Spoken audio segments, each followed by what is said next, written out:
Hello, and welcome back to Your Story is Your Portal.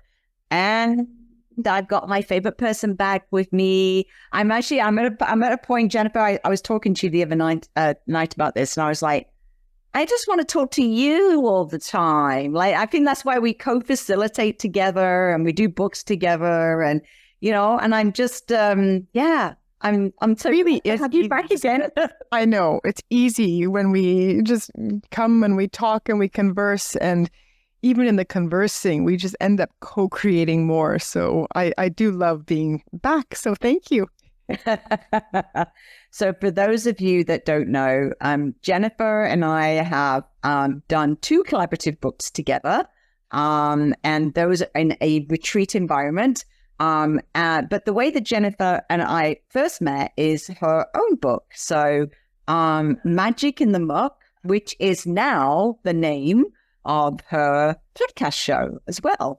So it's pretty extraordinary that when you talk about your story as your portal to your soul purpose, that is exactly how you live. It's how you live your life. I mean, like, as long as I've known you, your story literally has directed, everything that you do and everything that we do together. It really has. And, and just in the work that we've done together with diving deep into the muck and finding the magic in the muck, and the work that we did on my book so many years ago too, really, I've just been reflecting on how that book really, in the writing of it, in the therapeutic process of writing my story, which allowed for me to really hone in on the gems and the magic and the gifts in the chaos and the muck of things that go awry, like the mess of life. And it's really become what's like a beacon for how I want to live my life. I don't want to live in depression and the world is so much chaos and so much horrific things happening in the world. I'm not denying that, but wanting to what are some of how do we find glimmers in that to keep going, to find the hope? Yeah. I mean, and I find it really interesting that I say this all the time to people that, it is your story that is the portal to your true soul purpose. The story is really the compass, to your soul, because the stories are not random. Like, our life story, the way that we've lived our life is not random. Everything that happens to us is pointing to ultimately to our soul purpose. And tell me, Jennifer, how does that relate to your own personal story? Like, think back to the last, 7-8 years that we've been together, and you've seen our story and your story unfold. Yeah. Well, and just looking at themes as they unfold too, like even going back further to 18 years ago when I was pregnant with my daughter, and my husband was diagnosed with stage 4 cancer and given weeks to live. I mean, that's sort of the start of where Magic in the Muck came from, was how navigating through that and navigating through finding the moments of grace in the chaos of it all and finding the miracles, which really set the tone for then when other life experiences happened, like how the resources and resilience from that, how that carried through, like when I went through getting diagnosed with MS and what that all meant. So yeah, these themes that keep circling back, but then to deepen the learning and to really to live it, not just to talk about it and theorize about it, but to really embody it.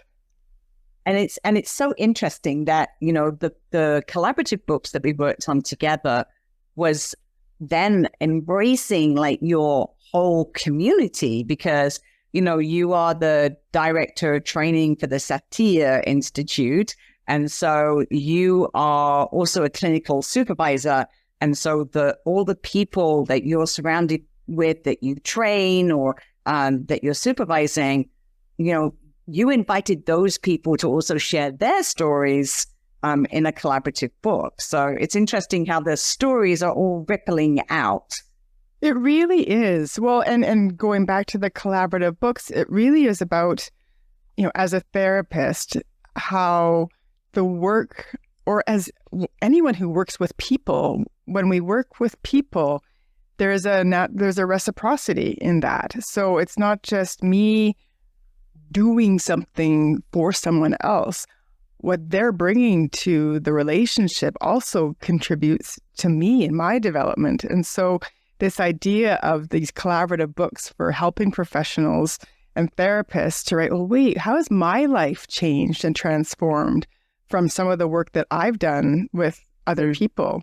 And the stories that came out of that was just amazing. And there's so many stories out there in the world that need to be told and need to be shared. And so I'm the director of trainer development. I used to be the director of training. But it is really about the development of trainers, the development of others to also bring their gifts and teachings into the world as well.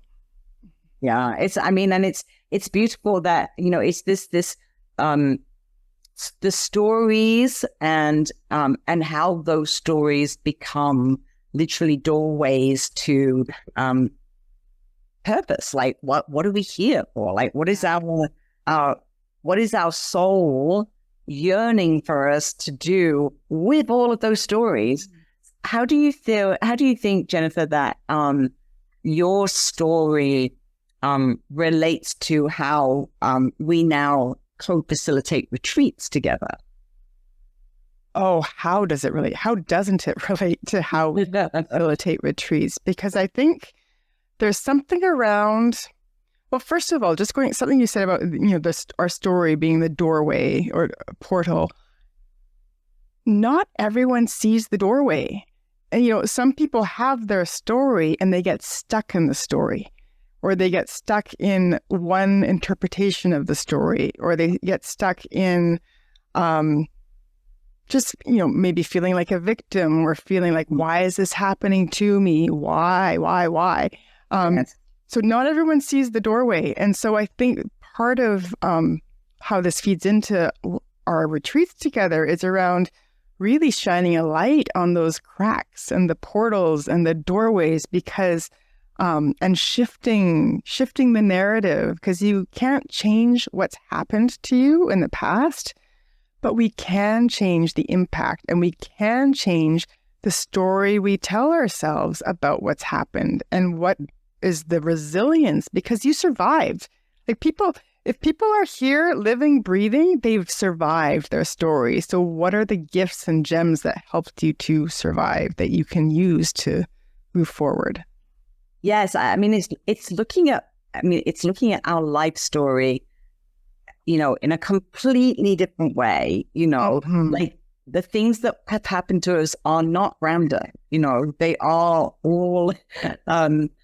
all part of finding our true north. And I know sometimes, when people have had very traumatic childhoods, for example, they ask the question, you mean this was like this, there was something good out of this? This was actually a deliberate thing, like my life journey had to include these traumatic events in order that I could help other people and find my soul purpose. You deal with that every day, Jennifer. So like, how do you help people to understand that their story it's not just random? It actually, it does point eventually to their soul purpose. Yeah. Well, I think when people come, because I know that when anyone who comes to see me, that there's a part of them that already knows, but it's not necessarily in their conscious awareness. And that is the part that I really energetically connect with, to really help them shine the light for themselves, and for them to really, it is about, the therapeutic hour is like taking up a pause to really dig deep. It is taking a pause from their everyday life to really hone in on, okay, what is the wisdom that my body is telling me, or what is the wisdom in the story. And when people are in the midst of the chaos or the trauma, it really is around grounding into you're here right now. And so what is allowing you to be here and really connecting with those parts that know how to thrive. Yeah. It's interesting because, we've worked together on book retreats and helping people like kind of capture their stories in a book. And, one of the biggest objections that I get from people all the time is, aren't I going to like get triggered by like going back into my story? And isn't that going to like bring up a whole bunch of emotions? And, do I really want to go there again? So what do you say to people that have that hesitation about bringing up that trauma and going back to it? Well, I think what's different about in this telling the story, it's not about reliving the story, and it's not about re-traumatizing yourself, because I think the way we have people tell their story is different. And so, yes, people do. I mean, your stuff comes up because when we allow ourselves to, we do put ourselves back and, okay, what was I going through? And so maybe another word is activated, like rather than triggered, but their stuff gets activated. And for me, it's like, okay, this is the gift, because when it's held in a safe space, and with my background as a therapist, to really help stay grounded in the present, to work through what's coming up, because that's the gift where the magic is too. And things that have been stored and pent up, it's allowed to come out. And so when I think of our retreats and some of the people that we've had on our retreats, and yes, stuff has come up, and there's been wailing, and there's been weeping, and the getting through it and coming through to the other side, helping to process through that, and helping to, and even blocks, writer's block. People go, oh, I'm stuck, I can't write anything, and that can bring up stuff for people. So helping to process through the blocks and using somatic processes to go to the body. I think that's kind of, that's one of our superpowers of how we work together. Yes. Yeah. It's definitely one of our superpowers because, of course, I've been doing this for 17 years, and I've been running writing retreats for, I think, like 15 years. So, I sometimes feel like I am a therapist, so certainly a story therapist. But having you there from that perspective of, it actually feels not just safer for me, but certainly for the people that we have in a retreat, knowing, that there is a therapist there, so that, I think it just allows people to be more, to explore their stories, those ones, like you say, that have kind of, they've buried or they've blocked. And obviously, those are the ones where the magic is, right? Yeah, exactly. I mean, it's one of my, maybe I'll say frustrations. And I know that you've also felt this with some of your podcast interviews, is that when people are not willing to be vulnerable and they're not willing to go into those stories, it's difficult to find the magic, because, a surface story or something that is really just brushing over the real story doesn't really serve anybody, does it? It doesn't. And you can feel that. You can feel, if it's on the surface, for me, I don't feel. It's like I'm checking in with my heart. I'm checking in with my gut, and it's like, and there's not much happening there. It's like, no, let's get to the heart of this and the soul of this, and I think that's what the world needs to hear too when it comes, and that's where we learn. That's where the medicine is. Yes. Oh, remind me. Our story is our medicine, right? It really is our medicine. And it's so interesting. I know the last time you were here, when we were sort of co-creating the Soul Compass retreat together, we were talking about the relationship between our stories and how our bodies stores the trauma and stores the unresolved stories. So can you talk a little bit about how that comes into your therapeutic process? Like, how do you help people kind of release what is stuck in their body? Yeah. Well, I also want to add to that. The body also stores all of the positive and the joys and the celebrations, and the body stores that too. Like, so the body stores everything. And that's important for me to say that, because that is also medicine for how to work with the stuff that's trapped there or stuck there, is to first be able to experience, like, not just to talk about, like, to experience somatically what that feels like in your body when you are at peace, when you are connected with your life energy, because so it's really helping them tune into their own medicine. So connecting with that somatically, and then bringing that energy into, okay, what the other stuck places.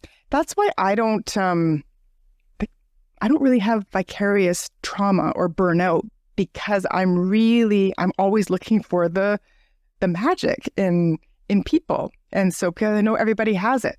So it's connecting with the magic and using that magic to then heal the parts that need some more tenderness and compassion. And, what I find interesting is how when people change their environment, that they are more willing to go into their stories, more willing to, if you like, join the dots, when follow the clues, follow the breadcrumbs to understand the significance of our story. So why is it that people, once you take them out of their day-to-day environment and you put them in a new context, right? Mm-hmm. Putting them in the elements. So we've got the earth and the rooting of the sand, and we've got the water and the ocean, and right now, there's the beautiful summer storms and the lightning. And so why is it that our bodies, our souls need that? Why do they need to come out of their normal environment into the elements? Well, because what you're saying is key there. It's not just any other environment. It's not just out of any other context. You're talking about the context of nature, like all of the elements. And even as I say that, I have a full body experience. I'm not even there, but I can feel it, because because to reconnect with nature, and to reconnect with our connection to all things, our connection to all living things, and to be in the environment where there's the ocean, there's the sky, there's stillness, that sacred pause. I mean, what a beautiful combination to allow that reset, that realignment, or find out, what is my alignment? Where am I out of alignment? We don't get to do that very often. So to remove ourselves from the everyday, from the status quo, and being in a new environment allows for endless possibilities to emerge. And we see that, right? Yeah. We see some extraordinary magic from the people that have been on retreat with us. When you put them in an environment and in a safe container where they have permission to go inside, they have permission to maybe explore parts of those stories that maybe they didn't want to explore. Yeah. I don't know if you want to talk a little bit about Tonda, for example, and, her experience, or any of the other participants that we've had, where they've really been able to look at their story in a whole different context. Yeah. I mean, I don't want to name any specific, just for protection of confidentiality. But we have had I have several people that come to mind, as I'm sure you have the same people coming to mind too, how they come with one story or what they think is their story, or they start with a story that we think, oh, that might be their story. And then in the process, and I think also a retreat environment where people are in connection with each other, they're not just coming up with their story by themselves, but there is a co-created energy in the retreat environment where people are digging into places from and being influenced by what other people are also writing about. So I'm thinking of one person who had a very clear idea of what her story was going to be. And then when another participant shared so vulnerably and openly about her story, she changed her whole story. She didn't change her story. That story was the same, but she changed the topic based on a lifelong secret that she had been carrying for her whole life. And she openly shared it with the retreat participants for the first time ever. And then that became her writing, and that became her story. And that changed her whole life. Mm-hmm. And so we can't plan for these kinds of things to happen. They just transpire in the environment that we help to co-create together. I love that example that you gave, and I think that it is most certainly, we've seen many people change their lives completely. It's not just a solution to trauma. It's opening the portal to their true life purpose, right? It's opening something that perhaps they were burying it, or like you say in that example, it was a secret that they had never shared with anybody. I think as an example is my dyslexia story, where it's very easy for people to judge you, particularly when you're a book publisher and you tell people, that you're dyslexic. That is a very good example of, a story that was only revealed to me, 10 years ago. And when I'm right in the middle of my publishing, career, and it would have been very easy for me just to have, hidden that story or buried that story and not talk about it. But in reality, by talking about it, it opened up my publishing business in a whole different way, because it made people feel safe. Like a lot of people say, oh, my writing's not good enough, or, my story's not interesting enough, or my grammar's no good. And it's like, well, I'm a book publisher and I'm dyslexic. And that's just to show you that it's nothing to do with the writing. It's to do with the story. It's the story that's so important. And that's what sets you apart too, because nobody has your story. Mm-hmm. Nobody has your story. And so for you to share that unique aspect, like that is a unique part of you. Mm-hmm. And if we're just, I'm a book publisher, well, how many book publishers are there? Like, then you're just one in like a dime a dozen. And so, but by, you're a book publisher, you have dyslexia, and the gifts in that, like what, and that's the other thing, is highlighting what that gives you an edge. I mean, because it's so, you're more than a book publisher, Julie. I mean, even, with this podcast, your story is your portal. Like you said, like you help people see into their soul and bring that story out. That's way more than what a book publisher does.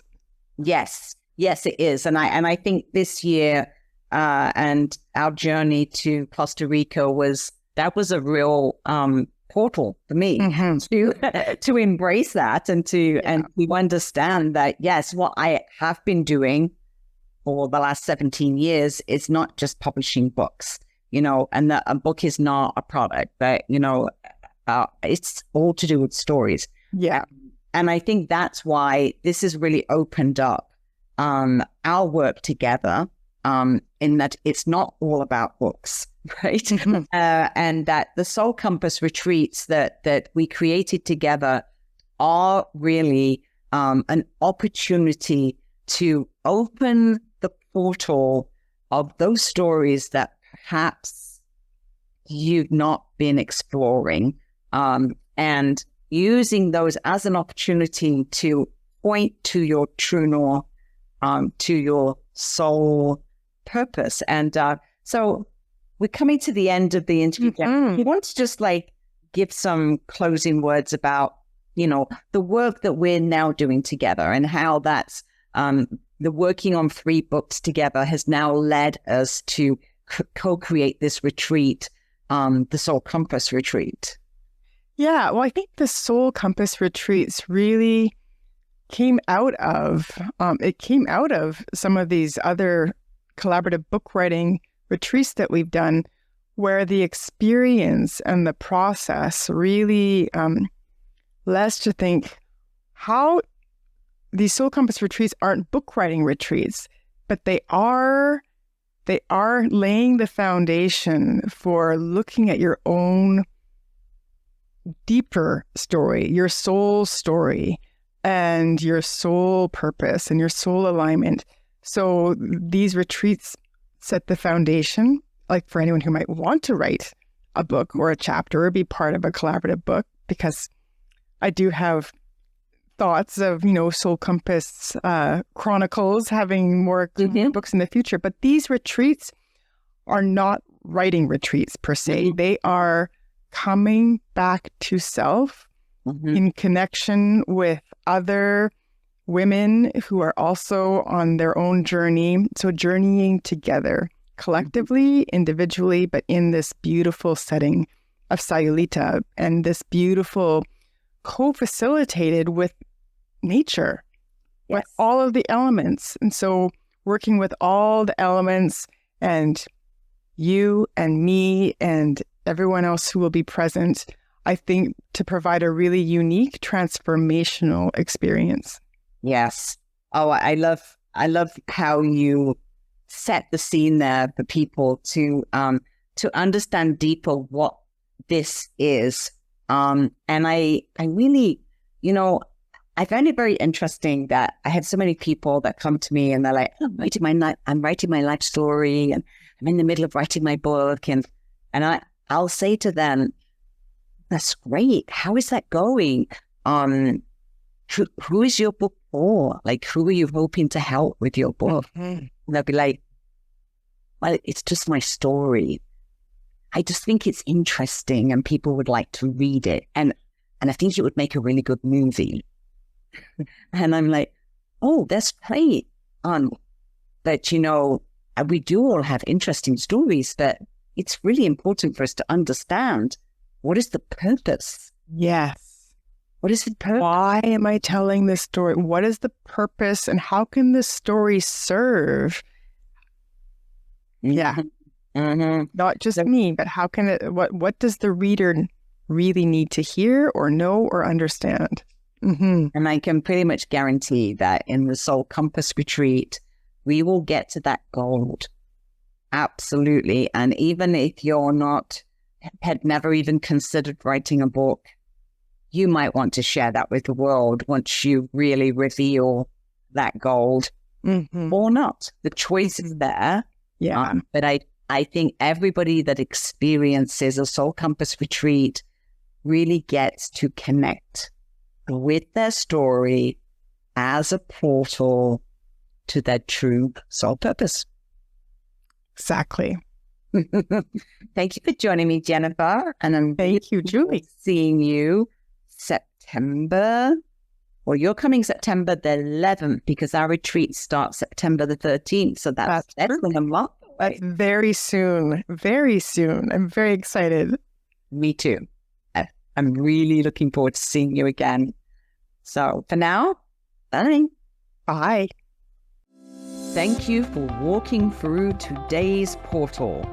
I invite you to subscribe, share, and join me inside the House of Story Medicine for deeper journeys, book mentorship, and soul story retreats in Mexico.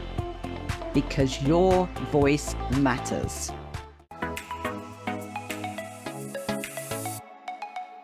I'm Michelle Abraham, founder of the High Vibe Podcast Network, and we're honored to have Julianne's show, Your Story is Your Portal, as part of our network family. For more inspiring shows like this one, visit highvibepodcastnetwork.com. And don't forget to grab your free gifts from our hosts in the gift vault.